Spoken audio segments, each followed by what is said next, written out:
Ok.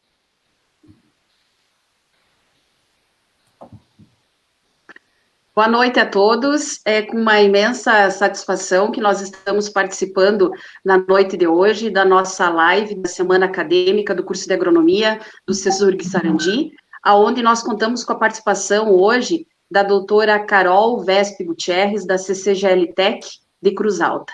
Primeiramente, nós vamos passar a palavra à nossa coordenadora do curso de Agronomia, a professora Thais Zanata, que fará a abertura dessa noite. Prof. Boa noite, prof. Paloma, boa noite, Carol, boa noite a todos os alunos, todos os profissionais que estão nos assistindo, estão nos acompanhando na noite de hoje. Carol, é uma honra você estar participando da nossa semana acadêmica. Todos os alunos, acho que não tem profissional que não te admire o trabalho que você faça. Quero que vocês aproveitem muito. Então, aproveitem para sugar esse conhecimento que a Carol tem, aproveitem para fazer questionamentos. Acho que a gente, esse ano, tivemos que nos adaptar a nossa semana acadêmica, então optamos por fazer em lives, mas esperamos que tão logo a gente consiga nos encontrarmos pessoalmente, fisicamente, no CESURG, para que as nossas semanas e o conhecimento ele seja mais grandioso ainda. Então, um bom evento a todos, e eu passo a palavra para a professora Paloma, que quem vai fazer toda a intermediação na noite de hoje. Obrigada, prof. Thais. Eu gostaria de agradecer a prof. Lilian Cerbaro, que juntamente comigo organizou a live de hoje com a prof. Carol. Ela só não está presente porque ela está de licença maternidade. A participação de todos que estão aqui presentes, algumas outras instituições que estão nos assistindo, o pessoal do curso de Agronomia da Anhanguera de Passo Fundo, o pessoal da URI de Erechim, com as minhas colegas e amigas, professora Paula Radaeli, a professora Maristela Camilo, que até são conhecidas da prof. Carol, que hoje está aqui conosco também, é uma imensa satisfação. Assim como demais colegas de outras instituições, a UFSM de Frederico, a UCEF também de Chapecó e de Itapiranga. De coração, gostaria de agradecer muito a prof. Carol por estar participando hoje conosco. Como a prof. Thais já falou, é uma imensa satisfação pela prof. Carol ela ser uma representatividade na área da fitopatologia, não só a nível do Rio Grande do Sul, mas da região sul do Brasil. Muito obrigada pela disponibilidade da sua agenda hoje de estar aqui conosco. A todos os nossos acadêmicos, alunos, estudantes, comunidade em geral que estão nos assistindo, à medida que nós formos realizando a palestra com a prof. Carol, vocês podem estar colocando as perguntas de vocês no chat, que ao término a gente vai estar fazendo a leitura, então, de todos esses questionamentos. Eu só vou solicitar a todos que, se possível, deixem os seus microfones fechados, somente para nós ficarmos, então, com o áudio da prof. Carol. Prof. Carol, uma boa noite, muito obrigada pela sua presença e que nós tenhamos uma aula, que com certeza nós teremos com a tua presença. Muito obrigada. Então, muito obrigada, agradeço o convite, né, por parte da Paloma, da Thais, da própria Lilian, né, é um prazer estar com vocês nessa noite, e espero realmente corresponder às expectativas à altura, né, até um tema diferente, um pouquinho do que a gente costuma trabalhar, porque geralmente o pessoal tem mais interesse na ferrugem, né, pensando em soja, e acaba deixando um pouco de lado os fungos necrotróficos. E a importância dessas doenças, ela vem crescendo a cada ano, então é bastante importante que a gente fale deles sim. Tá? Então, vou compartilhar a tela aqui para a gente começar.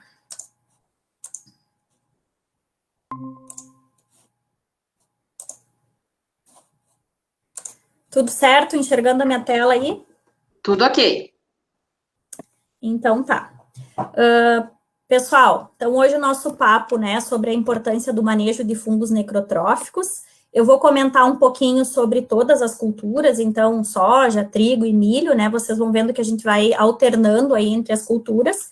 Eu sou a Caroline Vespe Guterres, sou fitopatologista na CCGL, uma empresa situada em Cruz Alta, e aqui estão, então, os meus contatos, tá? Meu e-mail, a minha página do Instagram, e também criei uma página para compartilhar conteúdo de fitopatologia, que se chama Crop Health, tá? Falando um pouquinho para vocês, então, né, do que é a CCGL, o que significa essa sigla? CCGL é a sigla de Cooperativa Central Gaúcha, tá? E a CCGL possui 3 unidades de pesquisa, 3 unidades de negócios, tá? Nós temos a área de logística, tá? Que se chama Termasa Tergrasa e se localiza em Rio Grande. E essa área, ela é responsável pelo recebimento, armazenagem e exportação de 14% da soja brasileira e 52% dos grãos do Rio Grande do Sul, né? Então, grande parte da nossa produção aqui no Rio Grande do Sul passa pelos terminais da Termasa Tergrasa, que são da CCGL. Temos também a unidade de laticínios, no município de Cruz Alta, que é uma das fábricas mais modernas da América Latina, tendo a capacidade de processar 2,2 milhões de litros de leite dia. E a unidade de pesquisa, que é na qual eu me insiro, né, também se localiza ali em Cruz Alta, nossa estação experimental, e nós fazemos aqui em Cruz Alta, então, tanto experimentação, validação e difusão de tecnologias, com o objetivo de levar informação ao produtor, tá? Temos 4 áreas de pesquisa, então, fitopatologia, entomologia, solos e herbologia, e temos também laboratório de solos, laboratório de sementes e laboratório de fitopatologia. Quem são as cooperativas associadas à CCGL? Tá? Se é a Cooperativa Central Gaúcha, a CCGL tem como associadas as principais cooperativas do Rio Grande do Sul. Então, aqui, né, uma imagem ilustrando as nossas cooperativas parceiras, são mais de 30 cooperativas, o que corresponde a um universo de mais de 170 mil produtores. Há algumas safras, pessoal, a gente criou a Rede Técnica Cooperativa, sigla RTC, talvez vocês já tenham ouvido falar também, né? O que é o objetivo da Rede Técnica Cooperativa? É integrar os campos experimentais de todas as cooperativas associadas à CCGL, né, com o objetivo de validar as práticas e promover maior rentabilidade aos produtores. Isso significa que a gente replica alguns dos ensaios que são realizados aqui em Cruz Alta, na CCGL, nas áreas das cooperativas.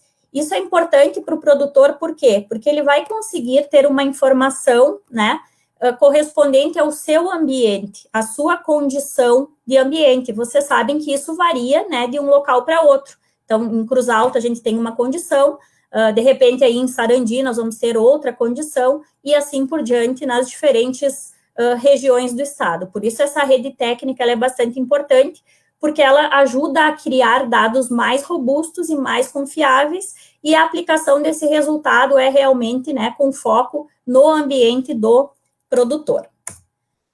Aqui uma imagem da nossa área experimental, tá? Então, aqui nós temos os ensaios da fitopatologia, onde vocês enxergam aqui, né, a diferença nas cores dos talhões aí, em relação a diferentes tratamentos. Então, a gente trabalha principalmente com soja, trigo e milho, e avalia, né, desde resposta a diferentes fungicidas, multissítios, épocas de aplicação, indutores de resistência, enfim, uma grande quantidade de ensaios, né, buscando trazer informação para a parte de manejo de doenças. Bom, entrando agora no nosso assunto, né, como eu comentei, esse tema, né, da importância do manejo de patógenos, de fungos necrotróficos, ela é bastante importante. A gente costuma dar mais atenção para a ferrugem, né, pensando na soja, que é a cultura agora que a gente vai iniciar uma safra. É uma doença importante, com certeza, né, talvez a mais importante da soja, mas nós temos outras doenças que acabam levando bastante da nossa produtividade e muitas vezes a gente esquece dessas doenças e pensa só na ferrugem. Se nós formos pensar num ano como o ano passado, que foi um ano bastante seco, nós praticamente não tivemos ocorrência de ferrugem, né? Tivemos ocorrência aí de outras doenças. Oídio, principalmente, né, que também é um fungo biotrófico, então nós vamos discutir aqui um pouquinho, né, o que são fungos biotróficos, o que são fungos necrotróficos e como isso influencia no manejo de doenças, tá? Mas, para isso, a gente precisa entender, né, como é que ocorre o ciclo das doenças, como é que esses patógenos conseguem causar doença nessas culturas de importância econômica para nós, tá? Então, o que é o ciclo das relações entre plantas e patógenos? É uma série de eventos sucessivos que vai levar à ocorrência da doença, tá? São 5 processos básicos, e todos os patógenos, eles passam, né, por esses processos. Então, sobrevivência, disseminação do inóculo, infecção, colonização da planta hospedeira e, posteriormente, reprodução. Esses processos são processos cíclicos, pessoal. Eles podem ocorrer várias vezes durante o ciclo da cultura, para patógenos, né, policíclicos, ou uma vez durante o ciclo para patógenos monocíclicos, tá? Para doenças monocíclicas. Cada uma dessas 5 fases aqui possui características bem diferentes e específicas de acordo com o tipo de patógeno, tá? Bom, falamos já de biotróficos e necrotróficos, né? Cada fase do ciclo é diferente e também há diferença nessas fases do ciclo em relação a patógenos biotróficos e necrotróficos. Como que se caracteriza um patógeno biotrófico ou necrotrófico? Em função desta fase do ciclo aqui, colonização. O que é esta fase de colonização, né? É a fase em que os patógenos iniciam a retirada de nutrientes do hospedeiro. É quando eles vão colonizar, né, crescer internamente dentro dos tecidos para posteriormente, né, se reproduzir, formar novo inóculo, tá? Então, a classificação de biotrófico ou necrotrófico, ela se dá em função das relações de nutrição, das relações nutricionais estabelecidas com o hospedeiro. E nós podemos classificar os patógenos em 3 grupos distintos, tá? Biotróficos, onde a fonte nutricional é o tecido vivo. Então, aí, como exemplo, né, temos ferrugem, oídio. Hemibiotróficos, que eles iniciam a infecção como biotróficos, mas depois colonizam como necrotróficos, e os necrotróficos, onde a fonte nutricional são os tecidos mortos. Bom, a colonização é a fase de expressão dos sintomas, é quando a gente vai observar o sintoma da doença na planta. E é nessa fase que os patógenos vão utilizar todo o seu arsenal químico, seja enzimas ou toxinas, tá? Para promover a colonização. Então, esse arsenal químico, essas enzimas, essas toxinas, por exemplo, né, enzimas pectolíticas, eles vão causar a degradação dos tecidos, tá? Destruir a lamela média, que é esse cimento, né, essa substância que une uma célula a outra, vai desorganizar toda a estrutura da célula, destruindo parede celular, né, desorganizando o citoplasma, e, como resultado, a gente tem a morte da célula hospedeira, tá? Bom, aqui nessa imagem, então, a gente tem mais ou menos, né, um resuminho do que seria essa fase de colonização. Nós temos aqui a infecção, né, então, o contato de um patógeno, né, de um esporo com a folha, ele vai penetrar, vai colonizar os tecidos, aqui liberando já substâncias, né, ou toxinas para causar a degradação dos tecidos. E aí nós vamos ter a observação dos sintomas, que é justamente, né, o que corresponde a essa fase de colonização. Explicando um pouquinho melhor, né, essa questão de tipos de colonização para cada grupo de patógeno. Então, como a gente comentou anteriormente, os biotróficos não matam as células do hospedeiro, eles retiram os nutrientes das células vivas. Exemplos, vírus, bactérias, ferrugens, os oídios, os míldios, tá? Então, aqui nós temos um exemplo de colonização de um fungo, né, causador de oídio, e eles emitem para o interior das células austórios, tá? Que são essas células especializadas aqui em absorção de nutrientes, e os oídios têm uma característica particular, né? A gente enxerga como um sinal da doença, aquele micélio pulverulento branco sobre as folhas, justamente porque o oídio, ele não coloniza internamente os tecidos, tá? Ele tem essa característica de crescer, então, externamente, mas ele emite os austórios para dentro das células, de onde ele absorve os nutrientes da planta, tá? Aqui um exemplo, né? Aqui é um corte de uma folha de trigo, tá? Infectada com a Puccinia triticina, ferrugem do trigo, e a gente observa aqui crescimento de células, de hifas, intracelulares, né? E também aqui a presença do austório, mas eles não matam a célula, porque como ele é biotrófico, ele precisa da planta viva para poder se nutrir e para garantir a sua sobrevivência. O que são os hemibiotróficos? Eles são patógenos intermediários, tá? Eles iniciam o processo como biotróficos, mas depois que se estabelecem, então aqui como um exemplo, ó, nós temos coletótrico e magnaporte.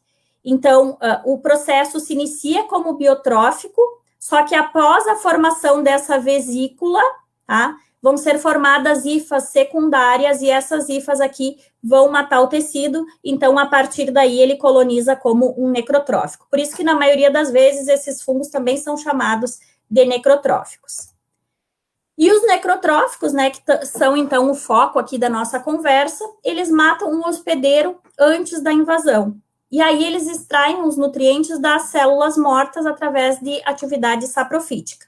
Então, como exemplo, a gente tem Pectobacterium, Sclerotinia, Penicillium, Aspergillus, Rhizopus, Bipolaris, Dreschlera, Septoria, né? Manchas foliares de forma geral, né? Tanto de trigo, de milho, quanto de soja, podridões de raiz e podridões de órgãos de reserva, incluindo, então, podridões de sementes, tá? Bom, biotróficos e necrotróficos diferem nutricionalmente, isso a gente já viu, né? Mas eles também diferem na forma de sobrevivência entre as safras. Isso será que é importante para a gente conseguir controlar os patógenos? Será que a gente precisa saber como eles sobrevivem? Com certeza, né? Porque a partir daí a gente vai aplicar as medidas de controle mais adequadas para cada situação e para cada patógeno. Então, em relação à sobrevivência, também tem diferença. Como exemplo aqui, eu trouxe ferrugem e oídio da soja. Né? Como fungos biotróficos, eles sobrevivem em plantas hospedeiras na entre-safra. Então, aqui nós temos um exemplo de plantas de soja, guaxa, né, crescendo na entre-safra, no meio aqui de plantas de aveia, e ao pegar essas plantas, o que a gente observou? Aqui já dava para ver a presença de oídio, né, que também é um fungo biotrófico, e ao olhar o verso das folhas, a gente percebeu a presença de ferrugem também. Isso aqui foi no inverno de 2017, tá? Então, essa questão, né, de eliminação de plantas guaxas ou de vazio sanitário, ela é bastante importante para reduzir o inóculo desses fungos biotróficos na safra, tá?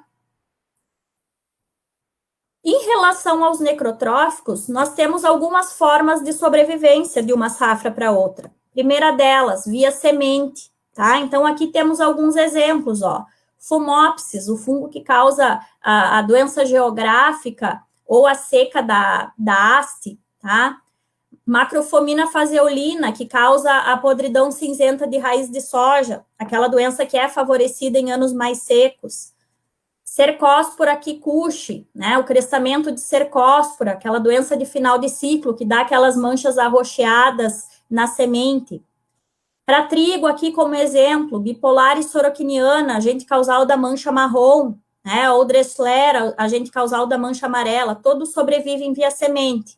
Para milho não é diferente, né, então aqui como exemplo, Fusarium, né, que causa podridão de espiga, ou Aspergillus e Penicillium, que são fungos de armazenamento, mas que também podem já pode ocorrer contaminação no próprio campo, né, depende muito de condição de umidade. Outra forma de sobrevivência dos necrotróficos, pessoal, estruturas de resistência. Então, é um mecanismo passivo de sobrevivência durante a entre-safra, né, aguardando condições de ambiente ali ideais para que a doença ocorra. Como exemplos aqui, escleródios de esclerotínia, do mofo branco, microescleródios de macrofomina, né, que é a podridão cinzenta, como eu comentei, é aquela doença que causa podridão na raiz e as folhas da planta secam e ficam aderidas à planta, tá?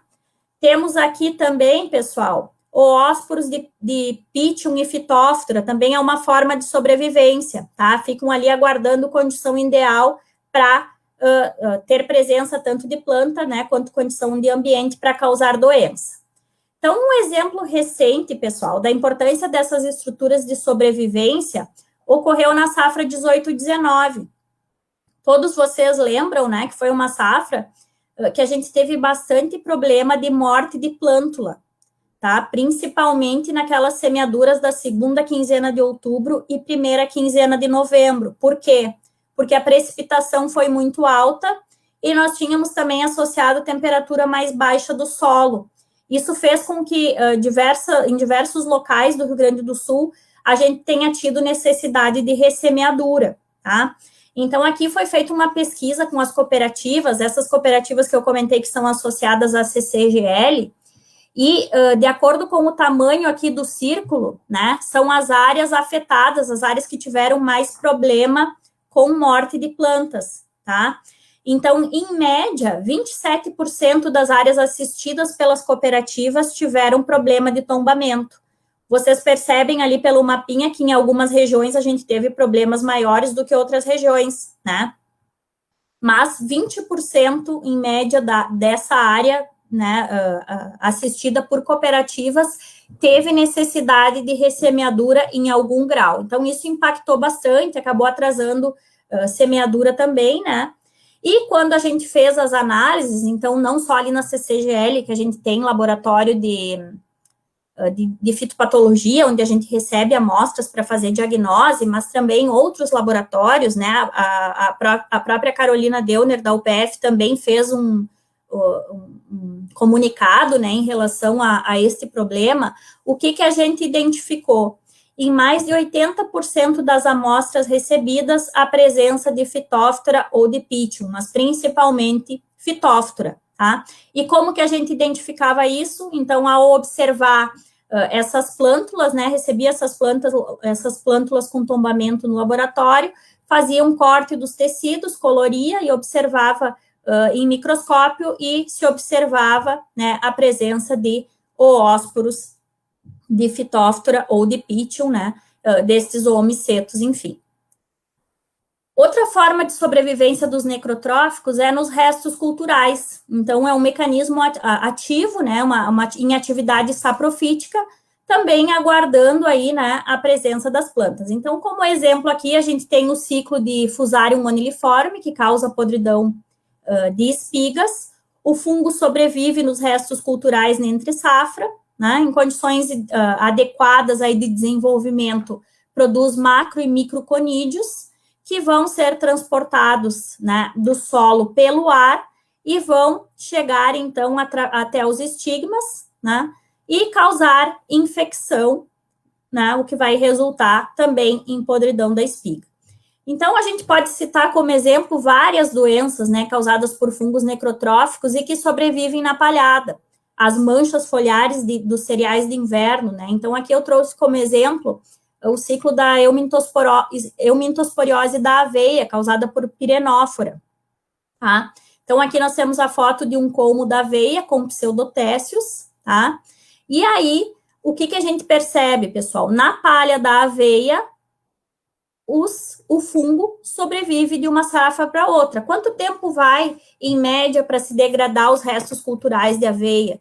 Em torno de 16 até 18 meses, né? Então, nesse período, o inóculo, ele fica sobrevivendo nos restos culturais. Esses pseudotécios, essa estrutura de sobrevivência, né, nos restos culturais, produz ascas. No interior dessas ascas, então, produz os ascosporos, que são os esporos que vão entrar em contato com as folhas e aí causar o sintoma que a gente conhece, né, como a eumintosporiose da aveia. A monocultura, com certeza, aumenta a incidência dessas doenças, desses fungos necrotróficos, né? Então, analisando essas formas de sobrevivência, por que é importante a gente saber como que esses fungos sobrevivem? Bom, porque aí eu vou poder atuar, né, nos locais certos, digamos assim, né, para conseguir ter um controle efetivo. Bom, se a monocultura aumenta a incidência de doenças, né, aqui a gente pode ver, por exemplo, o tempo para degradação de restos culturais de milho é em torno de 30 meses, tá? De soja também, mais ou menos em torno de 30 a 35 meses, e de cereais de inverno, de trigo, em torno de 18 meses. Bom, se nós sabemos, né, que o fato de monocultura aumenta a incidência de doenças, eu já posso ter aí um indício do que seria, né, uma das principais formas de manejo ou de redução de inóculo destes patógenos. Bom, qual que é a influência, então, né? Se eu sei que o patógeno ele é biotrófico ou necrotrófico, como isso influencia no manejo? Bom, recapitulando então, né, pessoal? Biotrófico não permanece na palhada, vai sobreviver sempre na planta viva, na entre-safra. Da onde que vem esse inóculo? Ele vem de fora da lavoura, via vento, por exemplo, esporos de ferrugem ou esporos de oídio, né? Pensando na ferrugem da soja, a gente sabe que existe aí um cultivo, né, de soja, uma espécie de ponte verde entre os diferentes países aí do Cone Sul. Então, temos plantio de soja na Bolívia, no Paraguai, no Brasil, na Argentina, e há circulação desses esporos via correntes de vento. Então, o inóculo, ele vem de fora, ou de plantas que estão, né, sobrevivendo na nossa lavoura ou na lavoura do vizinho, tá? Geralmente, os esporos de fungos biotróficos são esporos bem leves e que podem ser levados pelo vento a longas distâncias, tá? Então, pensando nisso, qual que seria uma forma de a gente reduzir o inóculo desses fungos, né? Atuando sobre a produção de esporos, porque o que vai regular a intensidade de doença, né? O que vai regular a minha quantidade de inóculo inicial? A presença maior ou menor de esporos. Como que eu regulo isso para biotróficos? Então, quais são as principais formas de controle? Reduzir ou inviabilizar a produção de esporos. E como que a gente faz isso, pessoal? Usando cultivares resistentes, né? Mas a gente sabe que para nem todas as doenças a gente tem cultivares de fato resistentes ou imunes, né? Mas quando se tem, com certeza, uma excelente alternativa, por exemplo, cultivares de trigo resistente ao oídio, temos vários cultivares disponíveis no mercado. Cultivares de soja mais resistentes ao oídio também, né? Da mesma forma que temos outras cultivares que são muito mais sensíveis ao oídio da soja, por exemplo. O ano passado a gente viu isso, foi um ano mais seco. Esse ano também a probabilidade é que seja um ano mais seco, então também, né? Cultivares que são mais sensíveis ao oídio provavelmente vão sentir mais. Outro fator, aplicação de fungicida, com certeza, né? Então, é uma medida bastante importante. Se esses fungos sobrevivem nas plantas vivas, o vazio sanitário e a eliminação dessas plantas voluntárias também é bastante impactante para o manejo de fungos biotróficos, tá? Já os necrotróficos, pessoal, permanecem na palhada, a gente já viu, né? Também são transmitidos via semente. Os esporos, eles são mais pesados. Geralmente, a transmissão, ela ocorre dentro da própria lavoura e os respingos de chuva acabam facilitando essa disseminação, tá? Então, como é que a gente controla isso? Através do manejo ou da eliminação do inóculo. E como é que a gente chega até isso?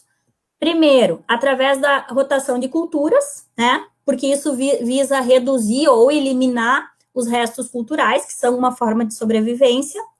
Escolha de cultivares com resistência, quando estiver disponível. Então, nem para todas as doenças, né? Repetindo, temos disponibilidade de resistência genética.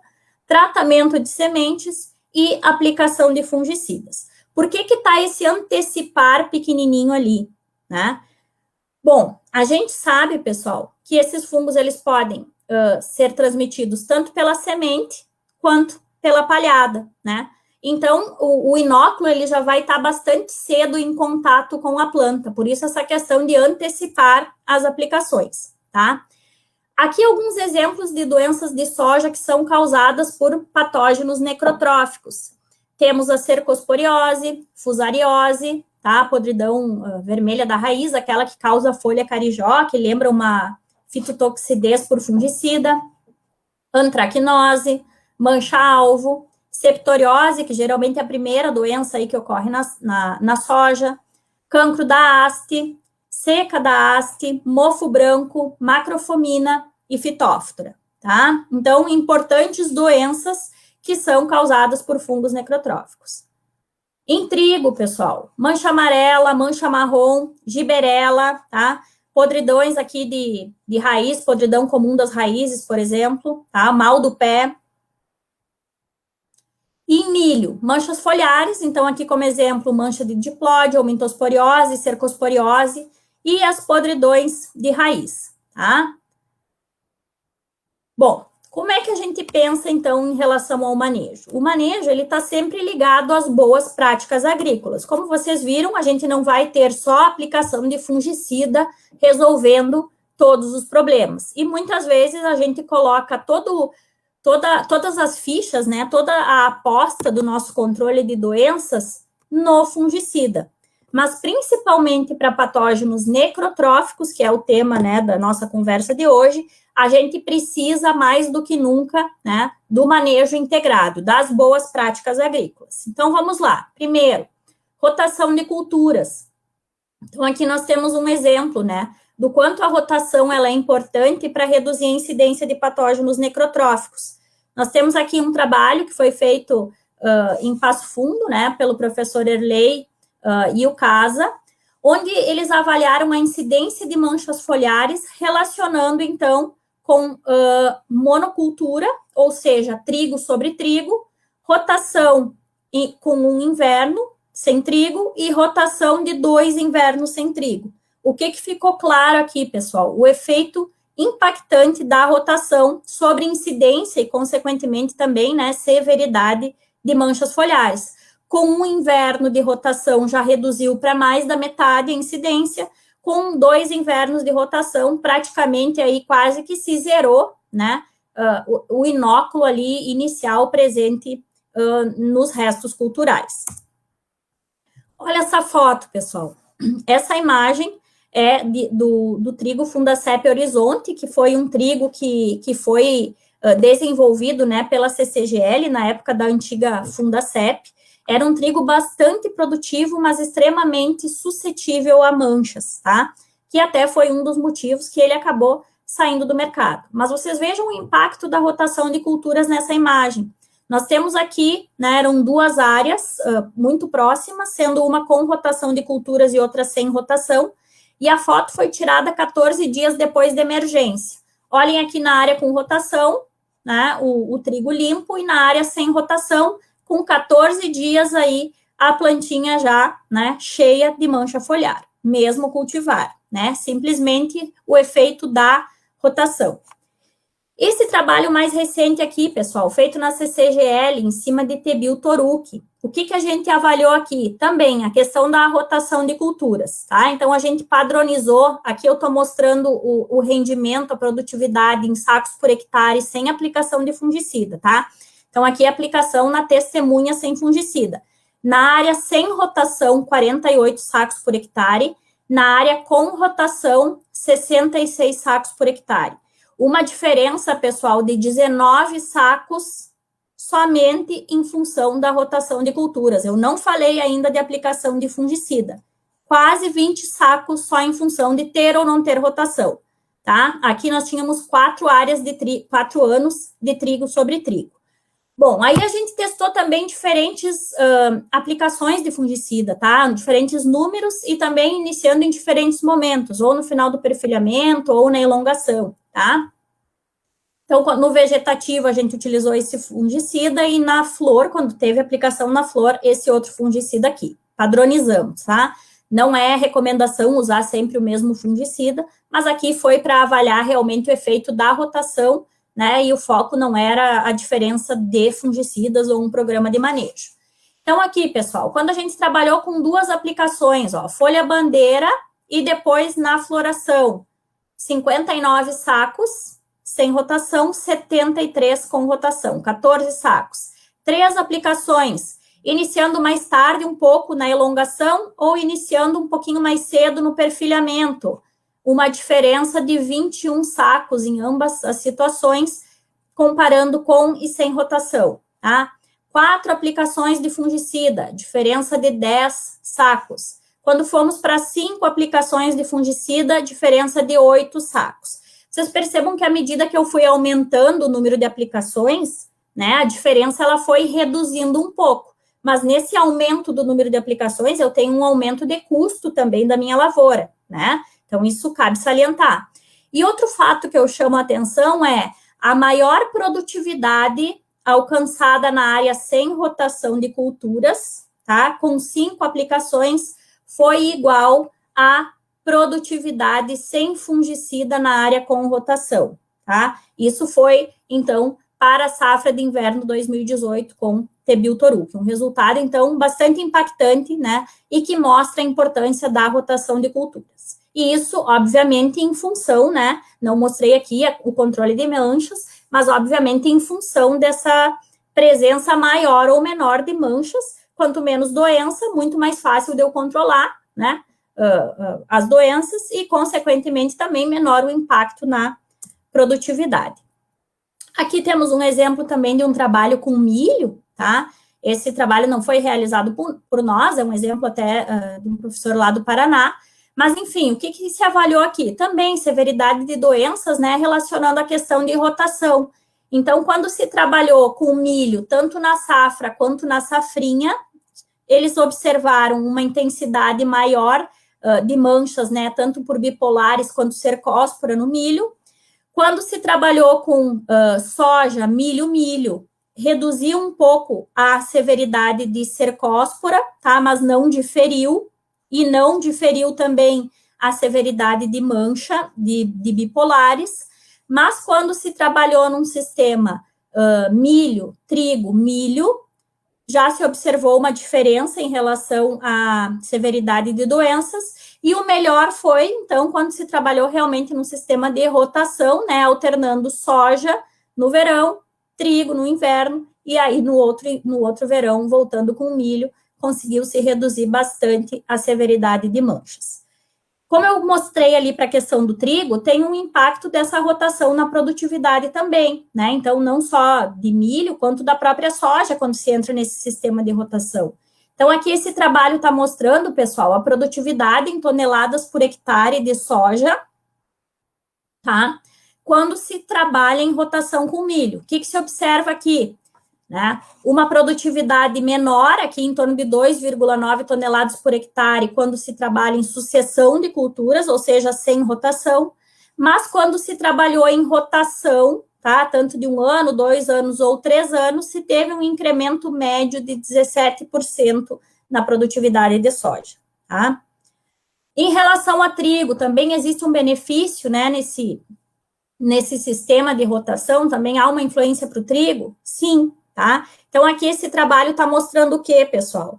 Da mesma forma, né? Então, aqui, quando só se alternava trigo e soja, produtividade de soja e produtividade de trigo, quando se trabalhou num sistema de rotação, incluindo aveia, milho, trigo e soja, houve, né, um acréscimo aí de 15 sacos por hectare na produtividade de trigo, quando ele veio após o milho, tá? Os benefícios da rotação a gente já sabe, né? Então, melhoria das propriedades físicas do solo, diversificação de raízes, descompactação, melhora a fertilidade, melhora o controle de doenças, de insetos e também de plantas daninhas, tá? Melhora a estabilidade e produtividade das culturas e é mais rentável na média dos anos. Só que geralmente a gente olha, né, a curto prazo, observa mais na própria safra. Só que a rotação ela é realmente mais rentável na média dos anos. E isso se mostra claro, pessoal, principalmente em anos difíceis. O que são anos difíceis? São anos de muita chuva, como aquele exemplo que eu mostrei lá, né, onde a gente teve bastante problema de tombamento por fitóftora, ou em anos de seca, como no ano passado. Então, aqui nós temos um trabalho que foi feito ali na CCGL, pessoal, onde se comparou diversas propriedades com sistema de plantio direto de alta e de baixa qualidade. O que seria de baixa qualidade? Onde não se utilizam, né, todos os preceitos realmente do sistema de plantio direto. E o que se observou, pessoal? Aqui, ó, nós temos a produtividade média, né, nas propriedades em que tinha um sistema de plantio direto de alta qualidade, quase 50 sacos, 48,8 sacos por hectare. Enquanto que nas propriedades onde o sistema de plantio direto era de baixa qualidade, né, seja por compactação de solo, menor presença de palhada, enfim, né, N fatores, a produtividade média foi de 35 sacos por hectare. E isso é referente à última safra passada, onde nós tivemos prejuízos que chegaram até a 70% em algumas regiões. Então, o benefício da rotação, ele vai além, né, dessa questão de doenças. A gente sabe que naquelas situações onde a gente tem um bom perfil de solo, onde as raízes conseguem chegar em produtividade, as plantas vão sentir muito menos a questão de seca, né, ou vão estar mais aptas aí a tolerar estresse, seja de alta ou de baixa disponibilidade hídrica, tá? Uma diferença aqui, então, de 14 sacos, tá? Outro ponto importante, pessoal, tratamento de sementes, né? Se esses fungos podem ser transmitidos pela semente, obviamente, o tratamento de sementes vai ser bastante importante e impactante para controle dessas doenças. Para trigo, aqui nós temos uma taxa média, né, de 50% de transmissão das doenças da semente para a parte aérea. Claro que isso varia entre uma doença e outra, mas pensando em média, tá? E eu trago aqui os resultados, né, de um trabalho numa média de 5 anos de ensaios realizados ali na CCGL, comparando diferentes tratamentos de sementes, né? Nós observamos um acréscimo de 4 sacos em média com a utilização do tratamento de sementes, né? Então, bastante importante em função da redução, né, dessas doenças causadas por necrotróficos, e isso teve impacto significativo na produtividade. Para a soja, pessoal, então aqui um exemplo, né, nós temos, como eu comentei, o laboratório de patologia e de fitopatologia, ali na CCGL, então nós recebemos amostras de sementes para realizar o teste de patologia, que é o teste que identifica que fungos estão associados à semente. E para 2017, nós tivemos aqui como exemplo, né, a porcentagem, então, de lotes recebidos e qual foi a infecção nesses lotes, quais foram os fungos que mais apareceram. Então, nós tínhamos aqui aspergillus, cercospora, penicillium, né, coletótricum, fusarium, macrofomina, phomopsis e alternaria. Pegando aqui, né, pessoal, os fungos que mais apareceram e tirando aspergillus e penicillium, que são fungos de armazenamento, e também fusarium, que é bastante frequente, pegamos aqui o exemplo de cercospora, tá? Coletótricum, então aqui é o fungo da antracnose, aqui é o fungo que causa o crestamento de cercospora, macrofomina é podridão seca da raiz, phomopsis, seca da haste, e pegamos o que a literatura fala, pessoal, como taxa média de transmissão da semente para a parte aérea. Para a cercospora se fala em 96%, desculpe, para a cercospora se fala na média de transmissão de 27%, então nós tínhamos 96% das amostras recebidas com cercospora. A média de transmissão é 27%. 20% das nossas amostras tinham coletótrico. A média de transmissão é 7,5%. 61% tinham phomopsis. A média de transmissão é 25%. Isso é pouco ou é muito, pessoal? O que vocês acham? De cada 100 sementes, isso significa que 96 tinham cercospora, tá? Pelo menos 26, de acordo com esse dado aqui de transmissão, podem apresentar sintoma em parte aérea. 20 dessas 100 com coletótrico, pelo menos 1,5 com sintoma. 61 com phomopsis, pelo menos 15 com sintoma em parte aérea. E aí, repito, pensando num hectare, isso é pouco ou é muito? Opa, com certeza é muito, né, pessoal? Então, olhem aqui, ó, se nós formos fazer essa projeção para 1 hectare, né, com 28 plantas aí por metro quadrado, olhem a possibilidade, tá? Claro que isso pensando em condições ideais aí para cada patógeno, mas a quantidade de plantas que a gente poderia ter com infecção, né? Mais de 70 mil plantas com cercospora, mais de 4 mil plantas com antracnose e mais de 42 mil plantas com phomopsis. É pouco ou é muito? É bastante coisa, né? Bom, por isso que eu comentei, né, pessoal, da importância da patologia de sementes. O que é a patologia de sementes? É identificar que fungo está presente na nossa semente, tá? Então, a gente manda as nossas sementes para um laboratório, né, essas sementes vão ser plaqueadas, e aí o que vai se observar? Quais fungos que crescem ali na semente? A partir daí, com esse conhecimento, o que eu tenho de ferramenta, né? Como que isso me auxilia no manejo? Eu posso escolher melhor os fungicidas que eu vou utilizar no tratamento de semente, tá? Então, a gente tem informação na literatura disponível. Aqui vocês podem ver, né? Esse quadro aqui, ele está disponível na internet. Se vocês procurarem lá nas indicações técnicas para a cultura da soja, para outras culturas também, coloquem lá no Google, né?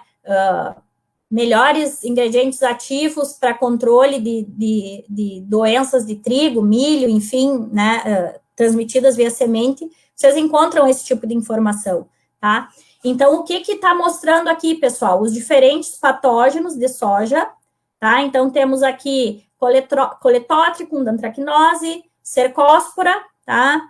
Corinéspora cassícula, esclerotínia, Pythium, Phytophthora, Rhizoctonia, Phomopsis, Fusarium, e aí aqui os diferentes ingredientes ativos, e aí como eles atuam sobre cada doença, né? Então, tendo a informação da patologia de sementes, a gente consegue ser mais assertivo no manejo, tá? Bom, em relação às manchas foliares, pessoal, elas requerem um cuidado, né, especial em relação ao manejo.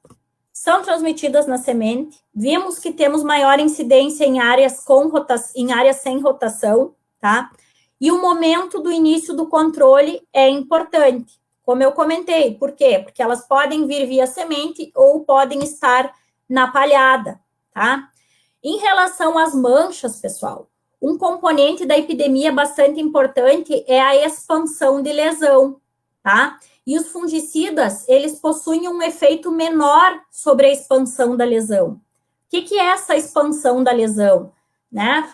A doença, ela vai começar com um pontinho lá, né, necrótico, clorótico, que vai evoluir, né? Então, o tecido morto, né, conforme o fungo vai colonizando, vai aumentando.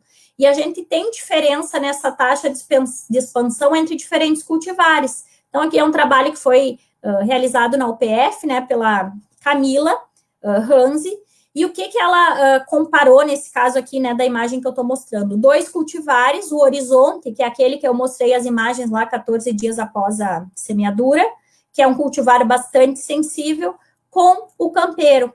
Olhem a diferença, né, no tamanho da lesão entre os 2 cultivares. Então, a reação das cultivares é bastante importante nesse caso. A gente deve levar em consideração, né? Cultivares mais resistentes são importantes e facilitam o manejo. Olhem o tamanho médio de lesão aqui do Campeiro, 0,27 milímetros, e enquanto que para Horizonte, 1,34 milímetros. Aonde será que é mais fácil de eu controlar, pessoal? Com certeza nessa situação aqui, né? E lembrando também, né, que o fungicida, ele foi desenvolvido para atuar em tecido vivo, por isso ele é muito mais efetivo no início da infecção, ou se fala tanto nas aplicações preventivas. Depois que a gente já tem tecido morto, esse tecido não vai ser recuperado, mesmo com as aplicações de fungicida. Então, resistência é bastante importante. Essa informação para as diferentes culturas a gente também encontra de maneira fácil na internet. Aqui é um exemplo, né, das informações técnicas para trigo e triticale. Então, fazendo um apanhado aqui das diferentes cultivares e da reação às doenças, a gente tinha aqui nas indicações de 2019, 119 cultivares, né, sendo que 47 com moderada resistência a manchas, 33% a giberela, e 53% ao vírus do mosaico, por exemplo. Peguei alguns exemplos aqui, tá? Então, a questão de resistência do material é bastante importante. Aqui a gente vê nessa imagem uma diferença, né, nos padrões de lesão de mancha amarela em resposta à inoculação. Então, em algumas situações com manchinhas bem pequenas que não evoluem, em outras situações as manchas evoluindo aí, coalescendo, tá? Causando lesões bastante grandes na folha. Em relação ao momento da aplicação, esse trabalho aqui mostra exatamente, né, a importância do porquê se antecipar a aplicação de fungicida quando a gente fala de fungos necrotróficos. Então, o que a gente tem aqui, pessoal? Se avaliou a taxa de crescimento da lesão de mancha amarela do trigo, tá? Em função da aplicação de fungicida 3, 5 ou 8 dias após a inoculação, ou seja, uma aplicação curativa já, não preventiva, tá?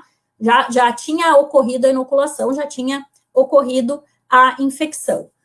O que ficou claro aqui, pessoal? Então, avaliando 3 dias depois da inoculação, diferentes fungicidas, tá? O que difere na letrinha, difere estatisticamente.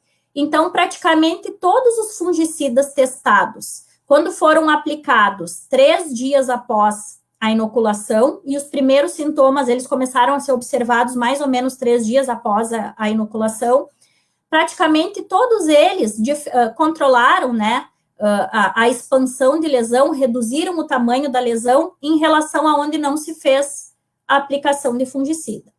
A partir de 5 dias depois da inoculação, somente estes 3 produtos aqui reduziram o tamanho da lesão.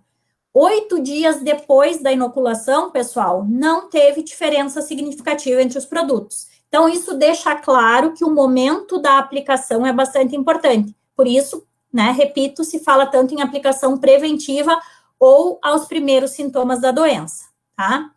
Então, aqui é um exemplo, pessoal, ó, onde a gente trabalhou tanto a questão de rotação quanto a antecipação dessa primeira aplicação de fungicida em trigo, comparando a aplicação no final do perfilhamento com a aplicação na elongação.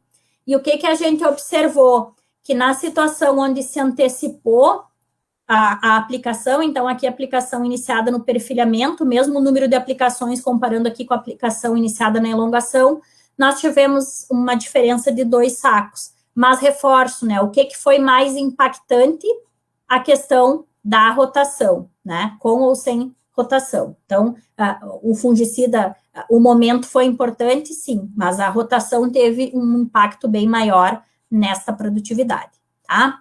Para a soja, isso é verdade também, tá? Então, se a gente for pensar, pessoal, no tratamento de sementes, ele protege as plantas em torno de 10 até 15 dias depois da emergência. E no período posterior a isso, a planta ela vai estar suscetível, né, aos fungos que podem, porventura, estar na palhada. Pensando na questão de fisiologia também, né, a folha jovem, ela consegue absorver melhor o fungicida e vai entregar fisiologicamente um resultado melhor para as próximas aplicações. Quando a gente faz as aplicações mais cedo, quando se fala ali, né, pré-fechamento de linha, também a gente consegue uma cobertura maior de folhagem, então o resultado das aplicações acaba sendo melhor, né? Então, aqui um exemplo para a soja também, né, em relação à antracnose, que pode ser transmitida tanto pelos restos culturais quanto pela semente. Então, o que a gente pode ter? A doença já ocorrendo na fase de plântula, se manifestando nos cotilédones.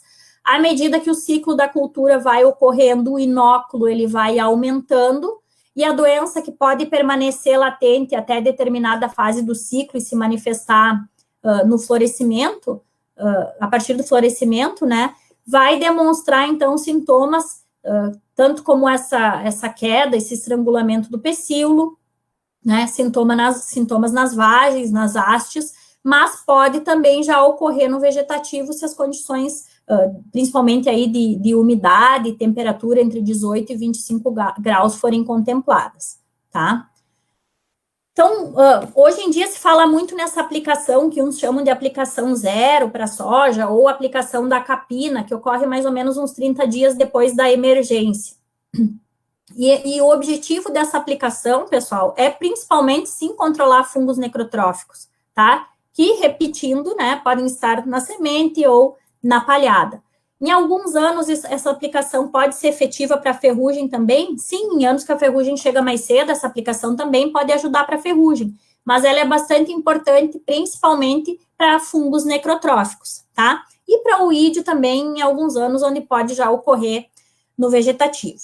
Na safra 18-19, pessoal, ali na CCGL nós tivemos uma resposta de até 6 sacos a mais por hectare, com essa primeira aplicação realizada na capina, tá? Mais ou menos 30 dias após a emergência. Na última safra, então, safra 19-20, essa safra que foi mais seca, nós avaliamos a questão de controle de cercóspora, então, que é essa doença aqui, tá? Então, aqui, sem a aplicação Em V4, nós tivemos 62% de controle de cercóspora, porque aí, depois, nós iniciamos as aplicações no pré-fechamento de linha, tá? Entre V6 e V8, então 62% de controle. E quando a gente utilizou diferentes fungicidas nessa aplicação, nós tivemos um incremento no controle de cercóspora, em média de 18%. E em relação à produtividade, deu diferença ou não deu nessa última safra? Não, pessoal. Avaliando 17 tratamentos, tá? A média de 17 tratamentos, então 17 produtos diferentes nessa primeira aplicação, nós tivemos aí praticamente, né, igual a produtividade com ou sem essa aplicação da capina. Então, não teve resposta esse ano no rendimento, mas teve resposta no controle de doenças. E aí eu pergunto, e num ano favorável, né? Então, a probabilidade de termos resposta no rendimento certamente é maior. Não significa, pessoal, então aqui, como eu comentei, é a média, né? Não significa que eu não tive resposta em nenhum dos tratamentos. Pelo contrário, né? A gente teve controle melhor, então, de oídio e septoriose, que foram as primeiras doenças que incidiram na cultura nessa última safra, onde a gente utilizou esses ativos aqui, então, flutriafol, tetraconazol, tebuconazol e difenoconazol. Nesses 17 tratamentos, pessoal, a variação de produtividade ficou de menos 4 sacos em relação a esse rendimento aqui, que é onde não se teve essa aplicação da capina, até mais 2 sacos, quando a gente utilizou tetraconazol e tebuconazol, né, ou não em isolado, obviamente, né, em produtos que contemplavam esses ativos na sua formulação. Esse trabalho aqui é um trabalho do professor Forcellini, da safra 2019, e ele mostra a diferença dessa primeira aplicação em V4 na produtividade. Como eu comentei, não é todo ano que a gente vai ter resposta em produtividade, tá? Mas em alguns anos, sim, temos respostas significativas na produtividade. Como eu mostrei, né, na safra retrasada, até 6 sacos, na safra passada, essa última safra, não tivemos respostas ali na CCGR, tá? Em função do ano ter sido mais seco e menos favorável ao desenvolvimento de doenças. Mas o que esse trabalho aqui está mostrando? Então, ele testou diferentes produtos nessa primeira aplicação, que eu comentei que geralmente o foco é para manchas foliares ou doenças de final de ciclo, como a gente chama em soja, tá? Avaliou também a questão de ferrugem e produtividade. O que ele observou aqui, pessoal? Então, letra A, né, severidade sem fungicida. Vocês vejam aqui, ó, que sempre que se fez essa aplicação na capina, se reduziu a severidade de doenças de final de ciclo. Para ferrugem, nem sempre. Alguns tratamentos aqui reduziram, outros não. Outros igualaram aonde não se fez. Em termos de produtividade, então aqui letrinha A, é onde a gente teve as maiores produtividades, que também coincidiu, né, com bons controles de, principalmente, né, doenças de final de ciclo e associado aqui também a questão de ferrugem, porque esse foi um ano em que a ferrugem ocorreu mais cedo, ao contrário da última safra, onde a gente praticamente não teve ferrugem, tá? Bom, será que conhecer o ciclo de vida dos patógenos é importante, pessoal? Né? Conforme tudo que eu mostrei aqui, essas diferentes fases do ciclo, será que eu saber onde os patógenos sobrevivem, como é a forma de colonização, isso interfere de alguma forma no nosso manejo? Sim, né? Porque isso nos leva à escolha de métodos mais racionais de controle e que podem ser aplicados de forma eficiente, sustentável e econômica. Se eu conheço o inimigo, fica muito mais fácil de eu conseguir utilizar as ferramentas que realmente, né, vão conseguir controlá-lo, tá? Então, como é que a gente busca longevidade num programa de controle de doenças? Sempre pensando no manejo integrado, né? Não vamos colocar toda a expectativa em cima do fungicida. Precisamos de rotação de culturas, construção de um bom perfil de solo, nutrição de plantas, né? Nutrição é extremamente importante. Vocês sabem que plantas bem nutridas respondem melhor aos estresses. Qualidade da nossa semente, tá? Uma semente certificada com bom vigor, boa germinação, tratamento de sementes, escolha das cultivares, né? Então, sempre que tiver cultivar com maior resistência, por que não optar por essas cultivares? Isso vai facilitar o nosso manejo. Usar o fungicida certo no momento certo. O que é isso? Né? Adequar o fungicida de acordo com o modo de ação, Então, a gente tem alguns fungicidas aí, por exemplo, do grupo dos triazóis, que são mais curativos, né? Estrobilurinas e carboxamidas e os próprios fungicidas multissítios são mais preventivos, então adequar isso de acordo com o ciclo da doença também, né? Com essas fases que nós comentamos, né? Infecção, colonização. Fazer as aplicações no momento certo, então, para cada situação aí, né, nós temos uma preferência, né, e pensar sempre, então, reforçando, né, na questão do manejo integrado, tá? Então, era isso que eu tinha para apresentar para vocês.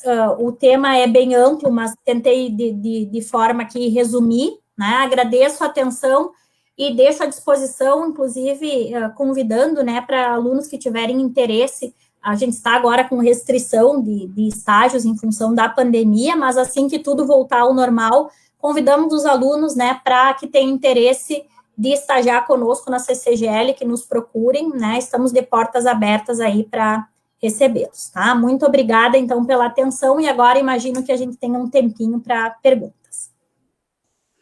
Obrigada, doutora Carol, pela tua explanação. Bem como a gente comentou anteriormente, é uma aula.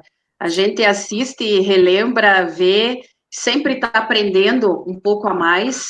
Eu tinha certeza que, como tu disseste hoje à tarde, espero chegar nas expectativas do pessoal. Com certeza tu passou aquém ainda.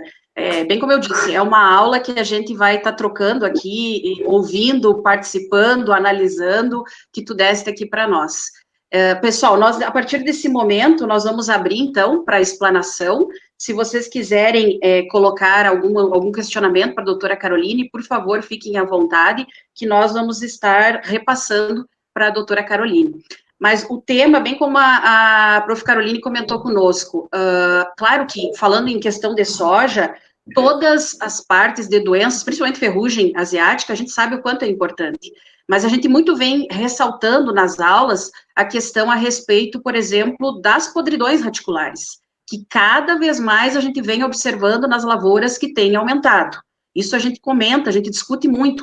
Essa última parte que tu finalizaste, principalmente a respeito do tratamento de sementes, a importância que a gente tem de realizar a patologia de semente, saber o que está presente de fonte de inóculo, realmente de patógeno ali naquela semente, principalmente internamente desse material que está vindo da lavoura, do campo mesmo, saber indicar qual é o melhor tratamento que você vai estar realizando para essa questão do manejo. A aplicação de fungicidas, obviamente, qual que é o momento certo, quantas aplicações, a própria rotação como um todo é o principal manejo. E esse último slide que tu colocaste, que é o manejo integrado. Tudo é necessário, tudo é preciso, é controle genético, é cultural, é mecânico, é químico, todos eles são importantes quando a gente pensa nessa questão de controle de doenças, não só podridão radiculares, mas todas as doenças como um todo das nossas principais culturas. Pessoal, uma coisa que a gente salienta sempre, ferrugem é importante, com certeza, né? Mas cada vez mais a gente tem observado, falando em soja, um aumento, né, das doenças, dessas podridões radiculares, dessas manchas, né? Antes, pouca atenção a gente dava, hoje, cada vez mais essas doenças, a gente começa a enxergar essas doenças, né? Por que será?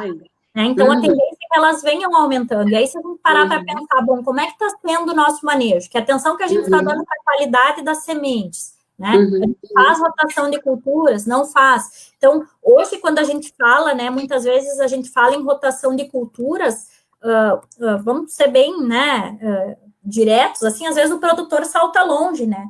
Mas talvez, né, eu não quero ser aqui a profeta de coisas ruins, mas talvez daqui a alguns anos a gente tenha de repensar isso, né? Talvez o manejo daqui a uns anos, talvez a produção daqui a uns anos só vai ser viabilizada onde a gente tiver situações aí que contemplem, né, rotação de culturas também, porque a tendência é que o inóculo vá aumentando a cada ano com o cultivo, né, de que a gente passe cada vez mais a ter problema.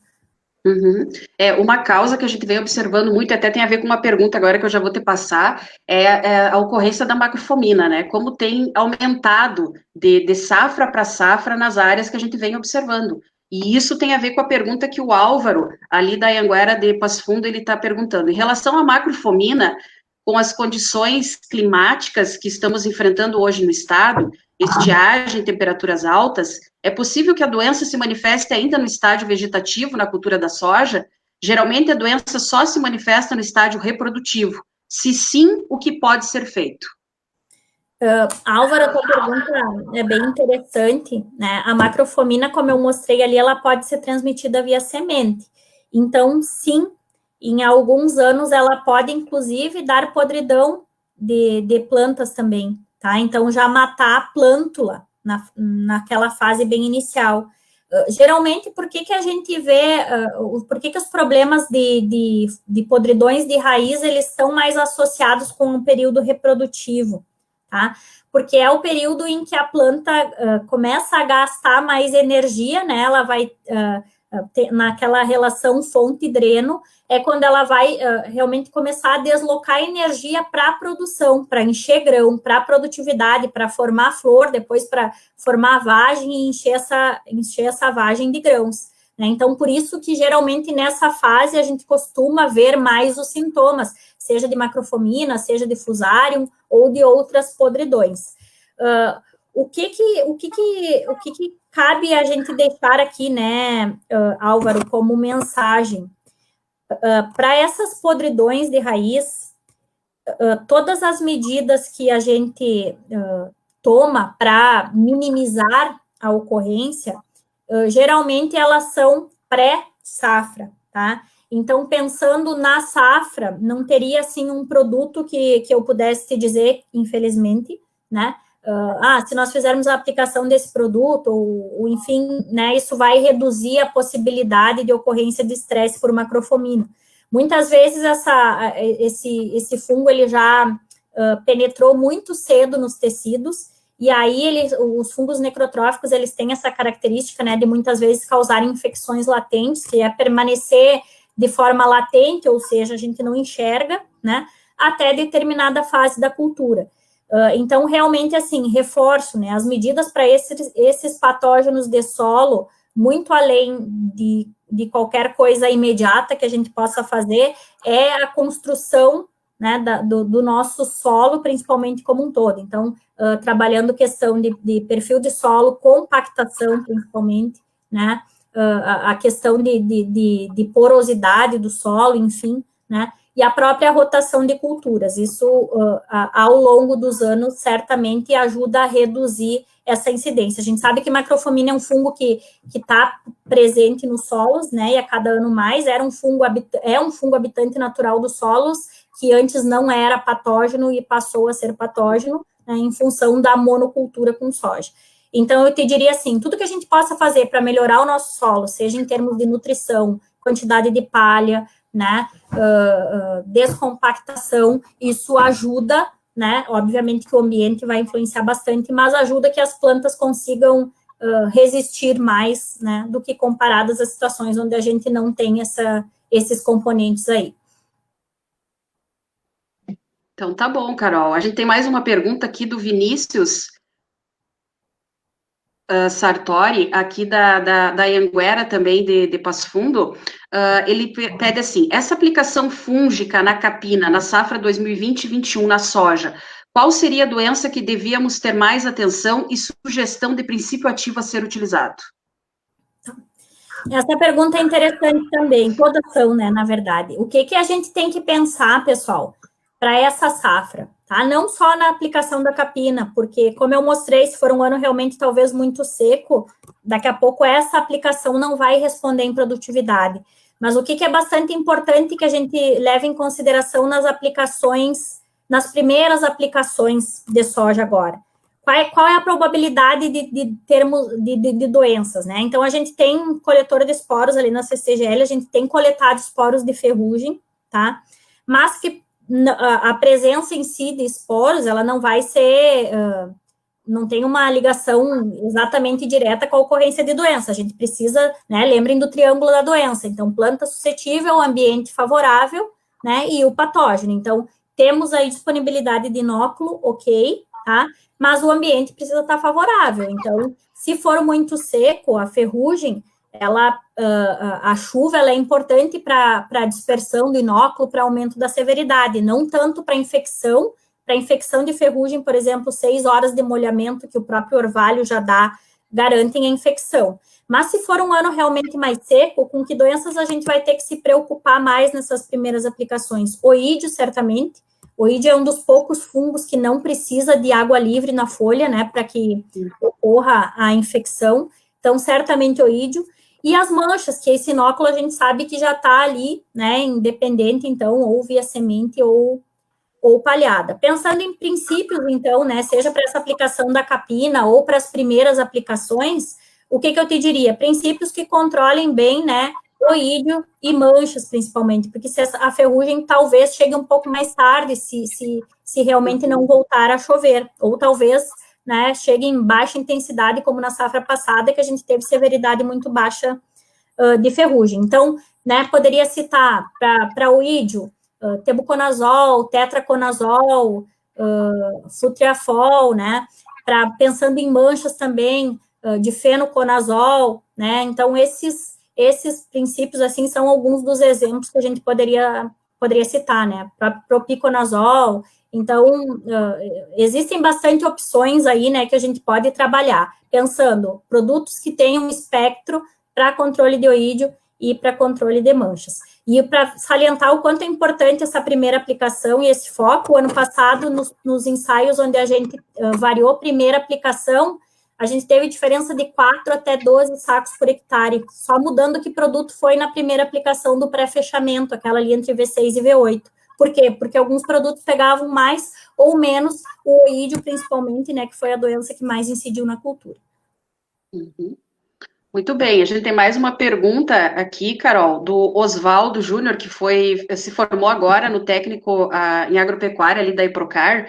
Na questão das plantações de tomates, sobre a doença do oídio, acabei descobrindo que o leite serve como fungicida para redução, diminuição ou até o fim total da doença. Isso é verídico?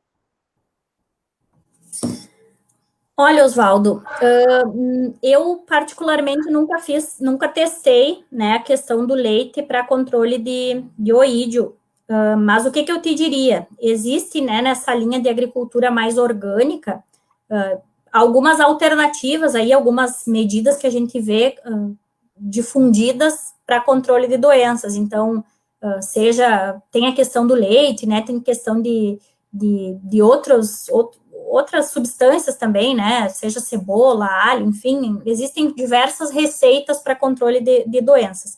Eu não saberia te dizer realmente se seria efetivo ou não, tá?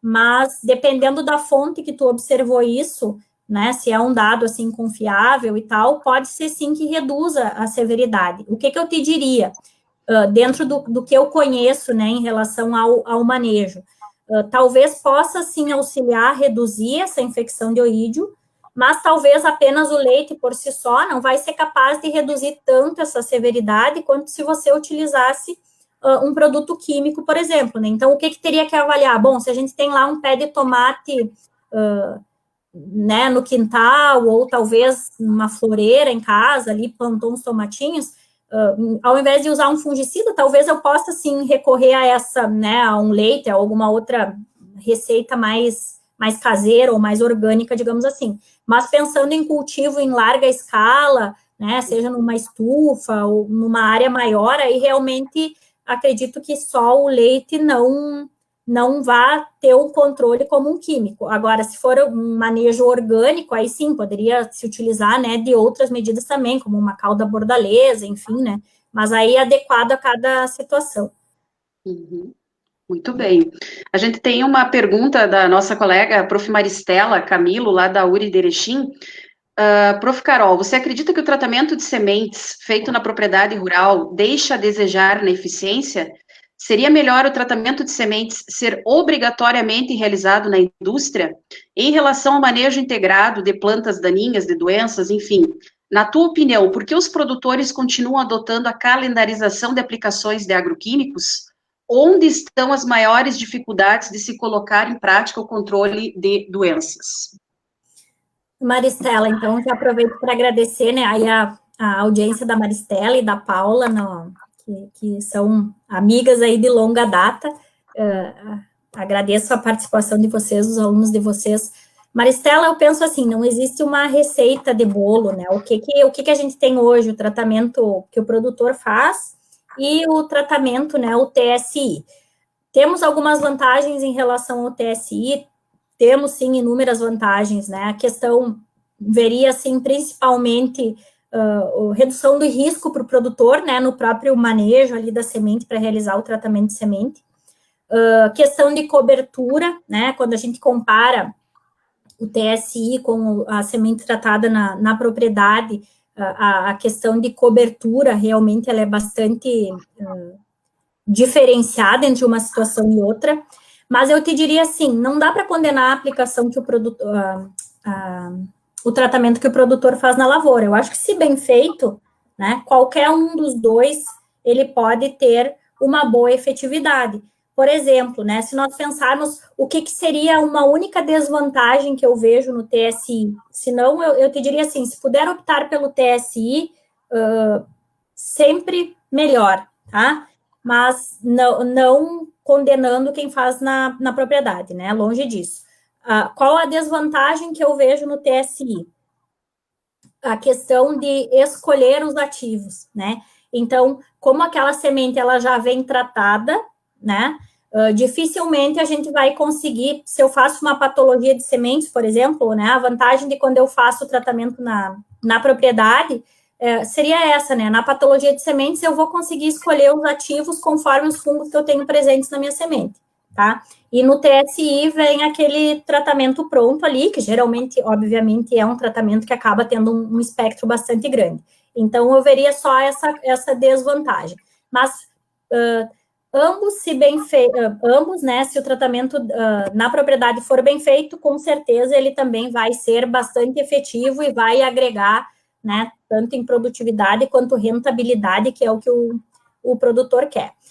Em relação à tua outra pergunta, é difícil explicar, né, Maristela, o porquê que existe essa dificuldade realmente de adesão. Eu te diria assim, ó, talvez ainda nós, como pesquisa mesmo, estejamos falhando em algum ponto de ter uma informação mais precisa. Quando se fala em calendarização, acaba sendo um manejo mais fácil, né? O que seria o ideal? Monitorar, né? Não monitorar só a lavoura, acho que essa questão, tudo que a gente pode agregar para deixar o nosso manejo mais seguro e assertivo é bastante importante. Essa questão, por exemplo, de monitorar os esporos de ferrugem, né? É fundamental. E se a gente, só que só eu monitorar o esporo, tem ou não tem esporo? Tem esporo, vou entrar com a aplicação de fungicida? Não, a gente já viu que tem esporos no decorrer do ano, mesmo na entre safra, né? Se a gente for usar só o esporo como gatilho para aplicação, eu vou fazer a aplicação o ano inteiro, né? Então, aliar, né, realmente pensando no manejo como um todo, mas talvez a própria pesquisa falhe ainda em levar essa informação. Eu acho que a gente precisa aliar mais pesquisa, extensão, né, o próprio ensino.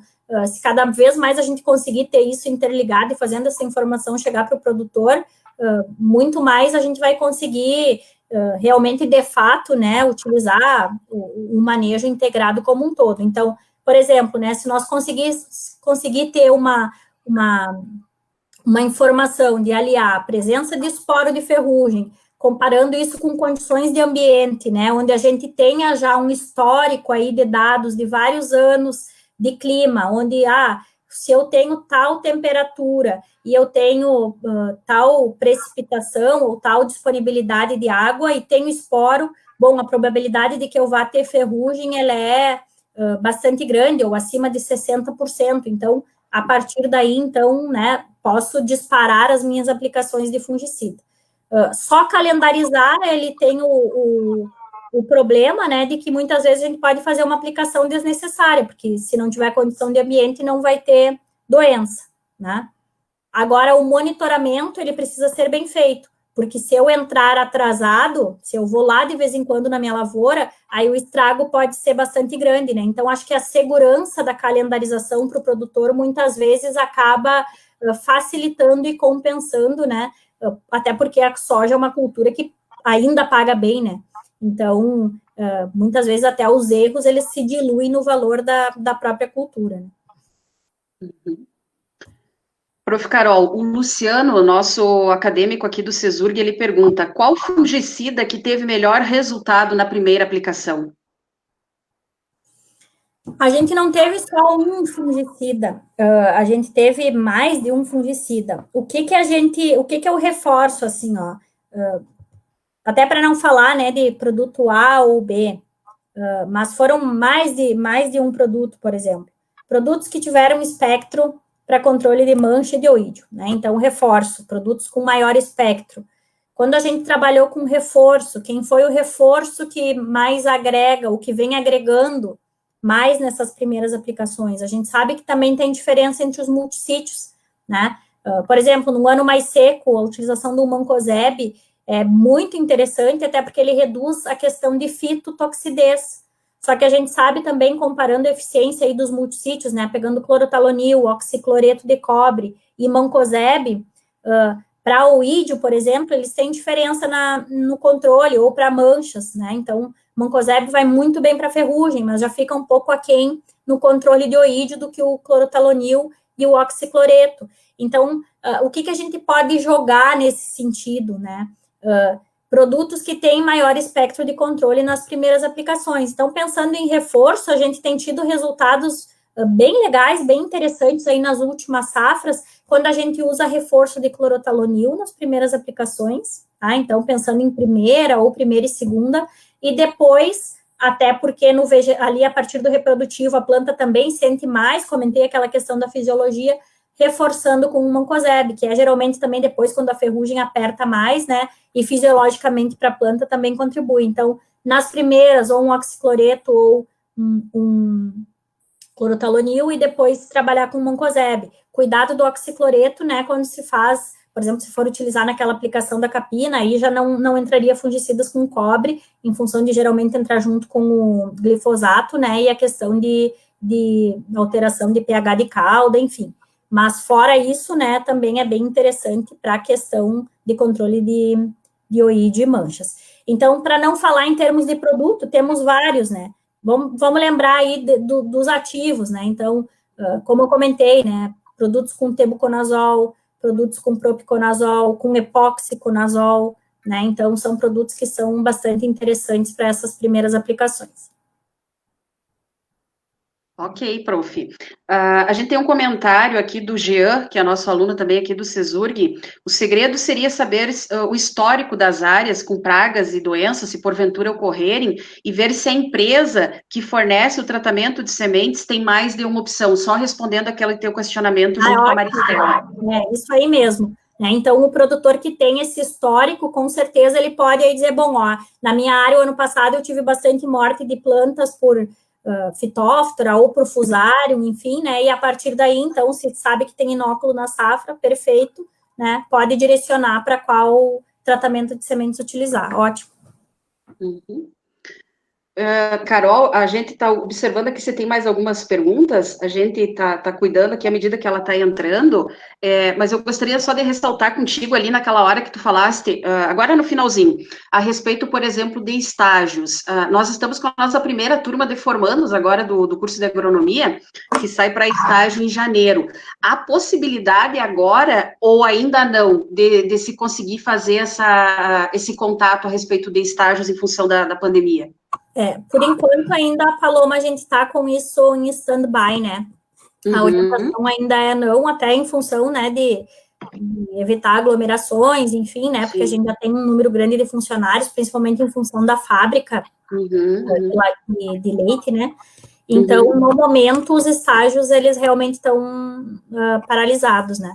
Mas vamos ver como é que a coisa evolui também, daqui a pouco a gente fica em contato, né, caso haja uma liberação, posso avisar vocês. Mas, de qualquer forma, pessoal, a gente fica à disposição, né? Então, tem os meus contatos ali, né? Que não seja para estágio, mas, enfim, para alguma consulta.